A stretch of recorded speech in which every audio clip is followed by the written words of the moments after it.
परिचय।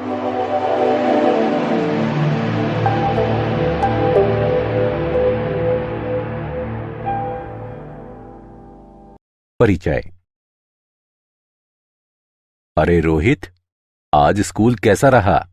पिताजी, आज बहुत मजा आया। और तुम्हारा खेल कैसा रहा? मजेदार। मुझे खेल में दूसरा स्थान मिला। बहुत बढ़िया, धन्यवाद पिताजी। पिताजी, उस कार को देखिए, उससे क्या उत्सर्जित हो रहा है? शीशा ऊपर कर दो बेटा। कार से उत्सर्जित होने वाला पदार्थ वायु प्रदूषण पैदा करता है।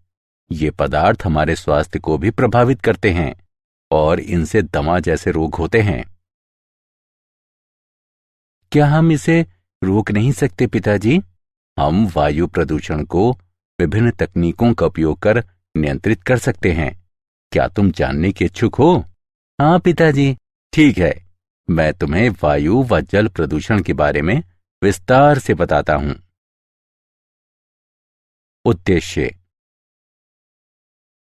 इस पाठ के अंत में आप निम्न करने में सक्षम हो जाएंगे: वायु प्रदूषण व इसके नियंत्रण की व्याख्या करना, दिल्ली में वाहनों से उत्पन्न वायु प्रदूषण की व्याख्या करना, ध्वनि प्रदूषण पर चर्चा करना, जल प्रदूषण और इसके नियंत्रण के बारे में वर्णन करना, एकीकृत अपशिष्ट जल उपचार केस अध्ययन पर चर्चा करना।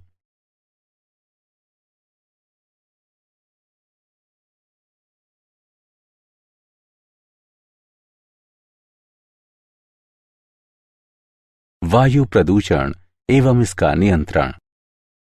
वायु, जल या मृदा का जीवों के लिए हानिकारक पदार्थों द्वारा संदूषण प्रदूषण कहलाता है। वैसे अपशिष्ट पदार्थ या वस्तु जो वायु, मृदा या जल को संदूषित करते हैं प्रदूषक कहे जाते हैं। वायुमंडल का गैसों, द्रवों या ठोस अपशिष्टों के द्वारा दूषण जो मानव, पौधों व जानवरों के स्वास्थ्य को प्रभावित करते हैं, वायु प्रदूषण के रूप में परिभाषित किया जाता है।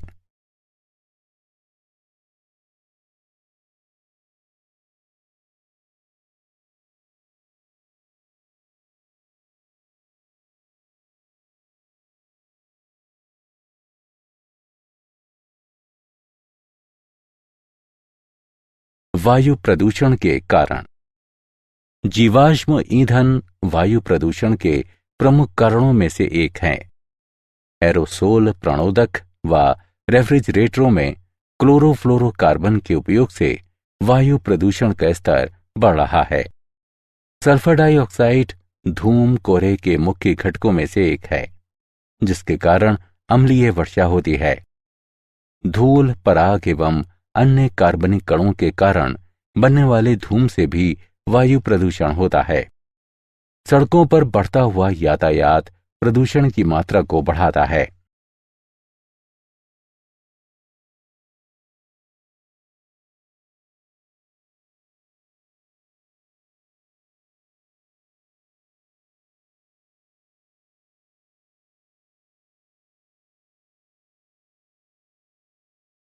वायु प्रदूषण की नियंत्रण विधियां।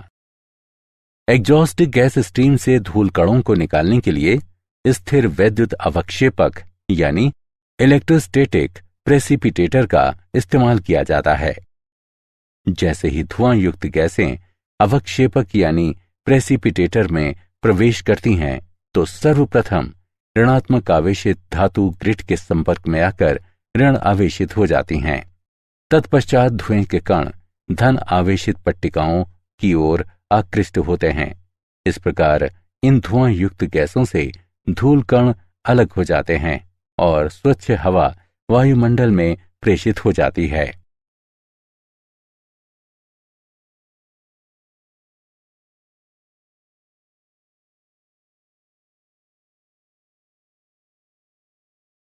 मार्जक स्क्रबर।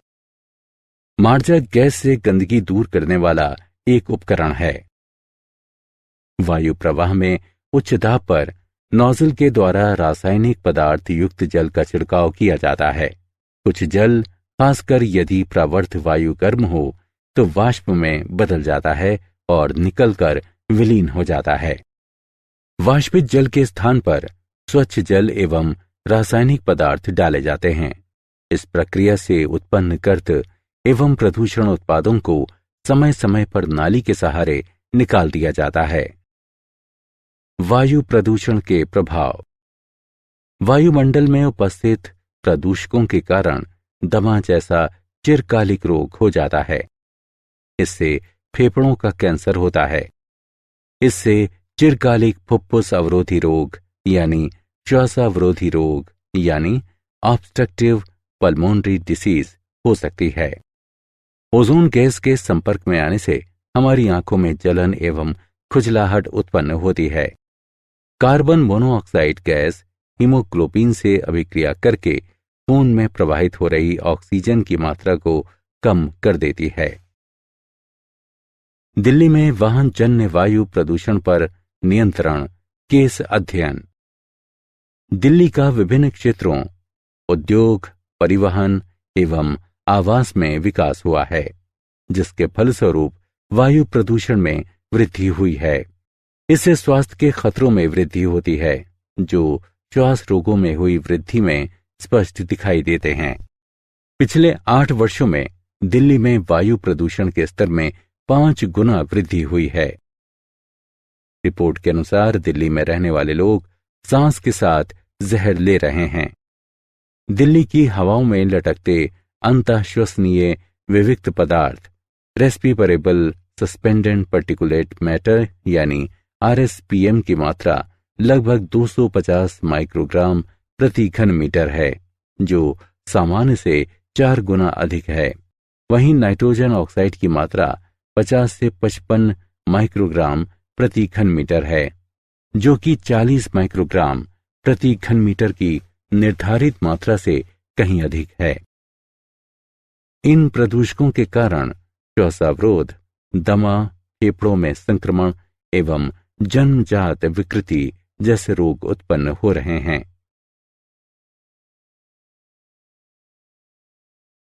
वायु प्रदूषण निरोध एवं नियंत्रण अधिनियम 1981।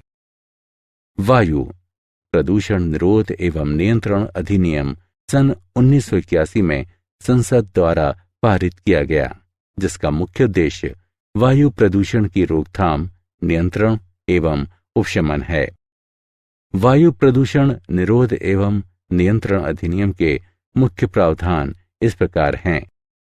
किसी भी वायु प्रदूषण नियंत्रण क्षेत्र में औद्योगिक संयंत्र चलाने वाला कोई भी व्यक्ति राज्य बोर्ड द्वारा निर्धारित मापदंडों की सीमा से अधिक वायु प्रदूषण के उत्सर्जन का निपटान नहीं करेगा, न ही उत्सर्जन करेगा और न ही निपटान की अनुमति देगा। राज्य बोर्ड भी वायु प्रदूषण करने से किसी भी व्यक्ति को रोकने के लिए अदालत का रुख कर सकते हैं। राज्य प्रदूषण नियंत्रण बोर्ड की अनुमति के बगैर कोई व्यक्ति किसी भी औद्योगिक संयंत्र की स्थापना नहीं कर सकता है। अनुमति देने या मना करने के लिए बोर्ड औपचारिकताएं पूरी करेगा। ध्वनि प्रदूषण। ध्वनि प्रदूषण से तात्पर्य वायुमंडल में मानव द्वारा उत्पन्न की गई उन ध्वनियों से है जिनसे मनुष्य अथवा अन्य प्राणियों के स्वास्थ्य पर बुरा प्रभाव पड़ता है। ध्वनि प्रदूषण के प्रमुख स्रोतों में से कुछ इस प्रकार हैं। यातायात। शहरी क्षेत्रों में ध्वनि प्रदूषण का ये मुख्य स्रोत है। सड़कों पर यातायात में दिनादिन वृद्धि हो रही है। Railway station. रेल का इंजन ध्वनि प्रदूषण का एक मुख्य स्रोत है। रेलों की शंटिंग एवं स्विचिंग क्रियाकलापों से ध्वनि प्रदूषण के स्तर में वृद्धि हो रही है। ध्वनि प्रदूषण के स्रोत। औद्योगिक स्रोत। किसी उद्योग में प्रयुक्त मशीनें ध्वनि प्रदूषण का एक बहुत बड़ा स्रोत हैं। क्योंकि पेड़ ध्वनि को समाहित कर लेते हैं, इसलिए ध्वनि को कम करने हेतु उद्योग परिसर में वृक्षारोपण करने की अनुशंसा की जाती है। अन्य स्रोत। बॉयलर, कंप्रेसर, जनरेटर जैसे उपकरण भी कुछ हद तक ध्वनि प्रदूषण के कारक हैं। जल प्रदूषण एवं उस पर नियंत्रण। प्राकृतिक जल स्रोतों में हानिकारक रसायनों के मिल जाने की परिघटना को जल प्रदूषण कहते हैं। जल प्रदूषण के कई स्रोत हैं। नदियों में छोड़ा गया शहरों का जल एवं औद्योगिक अपशिष्ट प्रमुख स्रोत हैं। अपशिष्ट जल के केवल 10% का शोधन किया जाता है। शेष जल जलाशयों में छोड़ दिया जाता है। नदियों में गिरने वाला कृषि अपवाह और खेतों का पानी जल प्रदूषण का एक अन्य कारक है, क्योंकि इसमें रासायनिक और नाशी जीव मारक पदार्थ होते हैं। घरेलू अपजल और औद्योगिक बहिस्रावी पदार्थ। घरों से उपयोग के बाद फेंका हुआ जल घरेलू मल जल कहलाता है। इसे सैनिटरी सीवेज भी कहते हैं। इस मल जल में लंबित पदार्थों के साथ साथ कई प्रकार की घुलनशील गंदी वस्तुएं भी होती हैं। इन गंदी वस्तुओं में जैव पदार्थ तथा पौधों के पोषक पदार्थ होते हैं। भोजन और सब्जी के अपशिष्ट इसके मुख्य जैव पदार्थ हैं और पादप पोषक पदार्थों का मुख्य स्रोत रासायनिक साबुन एवं वॉशिंग पाउडर इत्यादि हैं। घरेलू मलजल का निपटान एक गंभीर समस्या है। जैव रासायनिक ऑक्सीजन की आवश्यकता। सूक्ष्म जीवों द्वारा जैविक पदार्थ के अपघटन के लिए वांछित ऑक्सीजन की मात्रा को बायोकेमिकल ऑक्सीजन डिमांड या जैव रासायनिक ऑक्सीजन आवश्यकता कहते हैं। जैव रासायनिक ऑक्सीजन आवश्यकता की सहायता से उस जैव पदार्थ की मात्रा को मापा जाता है जो मलजल में अपघटित हो सकता है। ये मलजल शोधन संयंत्र के निर्माण का सर्वाधिक महत्वपूर्ण पैरामीटर है। घुलित ऑक्सीजन जल की गुणवत्ता के निर्धारण का एक महत्वपूर्ण कारक है। घुलित ऑक्सीजन की सांद्रता जितनी अधिक होगी, जल की गुणवत्ता उतनी ही अच्छी होगी।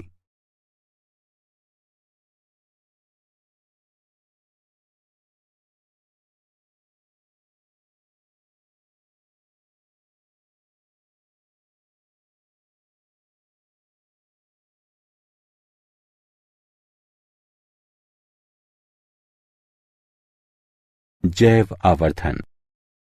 जैव आवर्धन यानी बायोमैग्निफिकेशन वह प्रक्रिया है जिसके द्वारा बृहद रूप से सांद्रित नाशी जीव मारक डाइक्लोरो डाइफिनाइल ट्राइक्लोरोएथीन यानी डीडीटी जैसे खास रासायनिक पदार्थों को आहार श्रृंखला के शीर्ष के प्राणियों को पहुंचाया जाता है। उदाहरण, हर पोषी स्तर पर डीडीटी की सांद्रता में वृद्धि, जैसा कि रेखा लेख यानी डायग्राम में दिखाया गया है।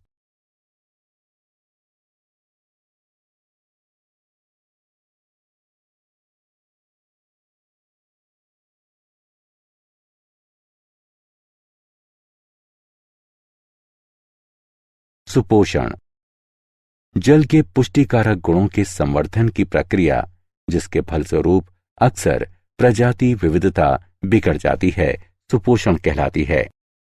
जलाशयों में अजैव यौगिकों के मिलने और जैव अपशिष्ट पदार्थों के अपघटन से जल की पौष्टिकता में वृद्धि होती है।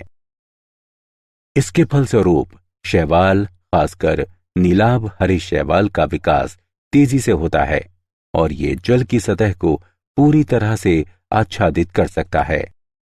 शैवाल के इस विकास को शैवाल प्रस्फुटन कहा जाता है। शैवाल का ये प्रस्फुटन जल में अक्सर विषाक्त पदार्थ छोड़ता है और अन्य शैवाल के विकास को रोकता है। विषाक्तता या ऑक्सीजन की कमी से जलीय जीव मर भी सकते हैं।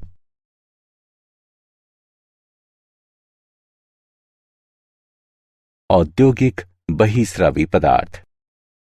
औद्योगिक बहिस्रावी पदार्थ औद्योगिक कार्यों के फलस्वरूप पैदा होने वाला अपजल है। औद्योगिक अपशिष्ट में जैव और अजैव दोनों पदार्थ होते हैं। जैव अपशिष्ट पदार्थों में नाशी जीवों के अवशेष, विलायक एवं साफ सफाई के तरल पदार्थ आते हैं। बहिस्रावी पदार्थों में अजैव अपशिष्ट पदार्थ हो सकते हैं, जैसे लवण जल और धातुएं। जल प्रदूषण के प्रभाव। प्रदूषित जल पीने, मनोरंजन, खेती और उद्योग के योग्य नहीं होता।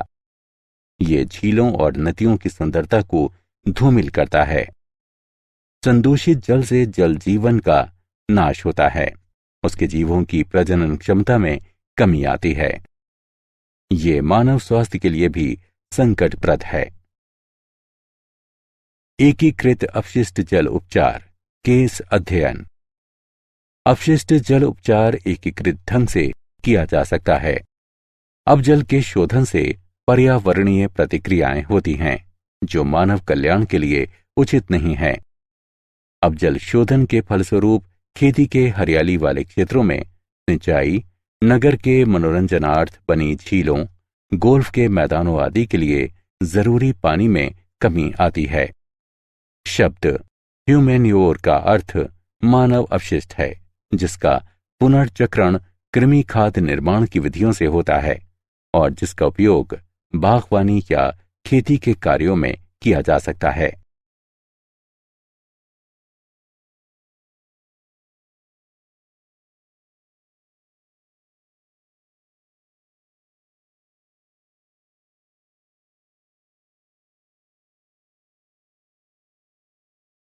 क्या आप जानते हैं 18 अक्टूबर सन 2012 को 14:36 पर कोलकाता से जारी रिपोर्ट में कहा गया है, पश्चिम बंगाल प्रदूषण नियंत्रण बोर्ड, जो 12 बुनियादी मानकों की निगरानी करता आ रहा है, के अनुसार पश्चिम बंगाल के नगरों में वायु की गुणवत्ता निर्धारित सीमाओं के भीतर है।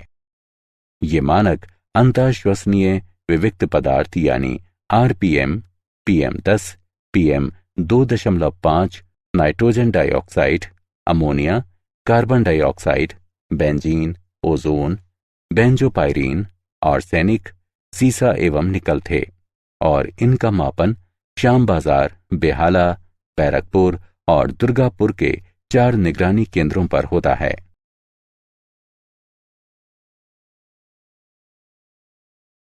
सारांश। आइए हमने जो कुछ सीखा है उसे संक्षेप में दोहराएं। सजीव प्राणियों के लिए हानिकारक पदार्थों के कारण वायु, जल और मिट्टी के होने वाले संदूषण को प्रदूषण कहा जाता है। मानव स्वास्थ्य और पेड़ पौधों तथा पशुओं के स्वास्थ्य को प्रभावित करने वाले गैसीय, द्रव या ठोस अपशिष्ट के कारण वायुमंडल के होने वाले संदूषण को वायु प्रदूषण कहा जाता है। स्थिर वैद्युत यानी इलेक्ट्रोस्टैटिक अवक्षेपक और मार्जक का उपयोग वायु प्रदूषण पर नियंत्रण के लिए किया जाता है। वायु प्रदूषण की रोकथाम, नियंत्रण एवं न्यूनीकरण के उद्देश्य से संसद ने वर्ष 1981 में वायु प्रदूषण निरोध एवं नियंत्रण अधिनियम लागू किया। ध्वनि प्रदूषण का अर्थ वातावरण में मनुष्य द्वारा उत्पन्न ध्वनियों के कारण होने वाला प्रदूषण है, जिसका प्रभाव मानव एवं पशु स्वास्थ्य पर पड़ता है। प्राकृतिक जलाशयों में हानिकारक रासायनिक पदार्थों के मिलने से उत्पन्न प्रदूषण को जल प्रदूषण कहा जाता है।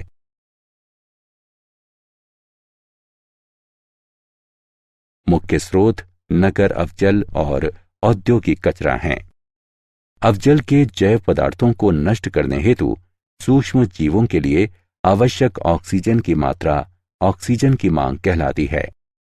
जैव आवर्धन यानी बायोमैग्निफिकेशन वह प्रक्रिया है जिसके द्वारा बृहद रूप से सांद्रित नाशी जीव मारक डाइक्लोरो डाइफिनाइल ट्राइक्लोरोएथीन यानी DDT जैसे खास रासायनिक पदार्थों को आहार श्रृंखला के शीर्ष के प्राणियों को पहुंचाया जाता है। जल की पोषण शक्ति के संवर्धन की प्रक्रिया, जिससे अक्सर प्रजाति विविधता बिगड़ती है, सुपोषण कहलाती है।